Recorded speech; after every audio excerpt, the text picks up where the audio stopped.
இது வரைக்கும் தமிழ் காசிப் சேனலை சப்ஸ்கிரைப் பண்ணாதவங்க வீடியோ கீழே இருக்க சப்ஸ்கிரைப் பட்டனை கிளிக் பண்ணி சப்ஸ்கிரைப் பண்ணுங்க. மறக்காம பெல் ஐகானையும் கிளிக் பண்ணுங்க. டெய்லியும் சினிமா கிசுகிசுப்பு வீடியோ உங்களுக்காக காத்துட்டு இருக்கு. நடிகை ஸ்ரீதேவி தமிழ், தெலுங்கு, ஹிந்தின்னு சொல்லி எந்த லாங்குவேஜில் அவங்க நடித்தாலும் சும்மா கொடி கட்டி பறந்தாங்க. இன்ஃபேக்ட் பார்த்தீங்கன்னா நடித்த காலத்தில் தமிழில் அவங்க தான் நம்பர் 1, தெலுங்குலேயும் அவங்க தான் நம்பர் 1, ஹிந்தியில் நடிச்சிட்டு இருக்கும்போது அங்கேயும் அவங்க நம்பர் 1 இருந்தாங்க. அதுக்கப்புறம் கல்யாணமே செட்டில் ஆகிட்டாங்க. பல வருஷத்துக்கு அப்புறமா ரீஎன்ட்ரி கொடுத்தாங்க. இங்கிலீஷ் படம் நடித்தாங்க. இப்போ மாம் படம் நடிச்சிருக்காங்க. மாம் படத்தில் பார்த்தீங்கன்னா அவங்க நடிப்பு ரொம்ப அலாதியாக இருந்துச்சு, சூப்பராக இருந்துச்சு, எல்லாம் பாராட்டினாங்க. ஆனால் அவங்களுக்கு நேஷ்னல் அவார்டு கொடுக்கும்போது பார்த்திங்கன்னா அவங்க உயிரோடு இல்லை. அவங்க சார்பாக ஸ்ரீதேவியோட மகள்களும் கணவரும் அந்த விருதை வாங்கிக்கிட்டாங்க.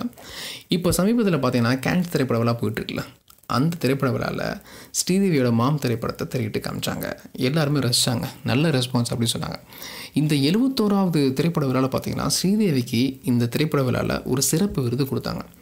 ஆஸ்கருக்கு அடுத்தபடியாக, ஏன் ஆஸ்கருக்கு இணையாக உலகம் முழுக்க பார்த்திங்கன்னா கேன்ஸ் திரைப்பட விருதுகள் பார்த்திங்கன்னா ரொம்ப மதிப்பு மிக்கது.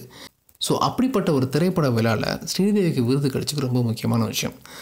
அந்த விருதை ஸ்ரீதேவி சார்பாக பிரபல இந்தி பட இயக்குனர் சுபாஷ் கையும் படத்தோட தயாரிப்பாளர் நர்மதா கோயலும் வாங்கிக்கிட்டாங்க. ஸோ அதாவது பார்த்திங்கன்னா இதுதான் நடிகர்களை பற்றி சொல்லுவாங்க.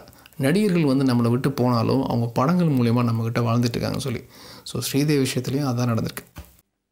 ஹாய் வியூவர்ஸ், உங்களுடைய போரிங் டைமை என்டர்டெயின்மெண்ட்டாக மாற்றுறதுக்கு மறக்காமல் தமிழ் காசிப் சேனலை சப்ஸ்கிரைப் பண்ணுங்கள்.